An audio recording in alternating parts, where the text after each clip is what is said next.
আমার ছোট্ট সোনামণিরা, সিজারে হইছো কারা কারা দেখি? সিজারে, যে হুজুর আমি সিজারে পৃথিবীতে এসেছি, হাত তোলো। কয়েকজন হাত তুলছে, মাশাআল্লাহ, ঠিক আছে, অসুবিধা নেই, হাত নামাও। এটা একটা প্রাকৃতিক নিয়ম।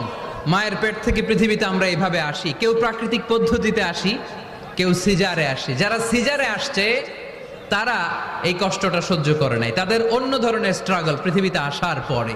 কিন্তু আমরা যারা নরমাল প্রসেসে এসেছি সেই সময়টার কথা খেয়াল করেন। আমাদের দেহের সাইজ অনেক বড়, আমাদের ওজন অনেক বেশি, কিন্তু আমাদের মায়ের যেই অঙ্গটা দিয়ে আমরা পৃথিবীতে এসেছি ওই জায়গাটা বড় সরু।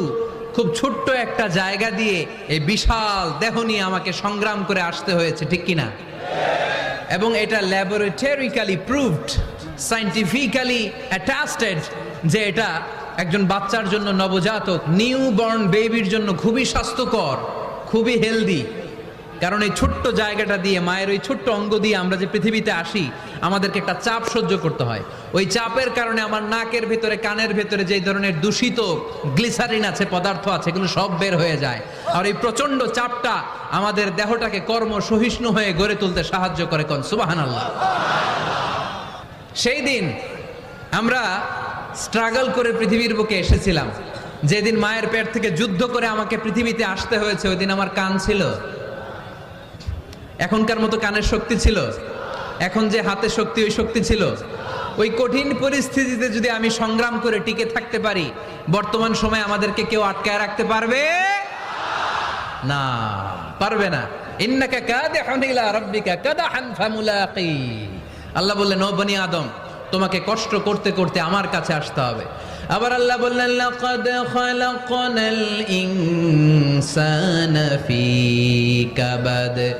আমি বনি আদমকে, দুনিয়ার সবগুলো মানুষকে কর্মসহিষ্ণু করে তৈরি করেছি। সুবহানাল্লাহ বলেন। কর্মসহিষ্ণু। আমাদের এক একজন মানুষ যে আমরা কতটা কষ্ট আর ধৈর্য সহ্য করতে পারি আপনি কল্পনাও করতে পারবেন না। নর্মাল প্রসেসে আমাদের মা যেদিন আমাদেরকে ডেলিভারি দিয়েছিলেন, তখন আমাদের মা 57 ইউনিট প্লাস। সুস্থ মানুষ ব্যথা সহ্য করতে পারে 45 ইউনিট। কত ইউনিট?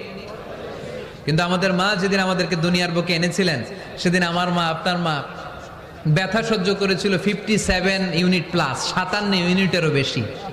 এই ব্যথাটা সাধারণ কোনো ব্যথা নয়। একটা অ্যাক্সিডেন্টে আপনার দেহের 20টা হাড় বা হাড্ডি ভেঙে গেলে যত ব্যথা, তার চেয়েও বেশি ব্যথা আমার মা সহ্য করেছিলেন। আমার মাকে ওই দিন এই ব্যথাগুলো সহ্য করার তৌফিক দিয়েছিলেন কে? তাহলে কি পরিমাণে কষ্ট সহিষ্ণুতা আর কর্ম সহিষ্ণুতা নিয়ে যে আমরা জন্মাই।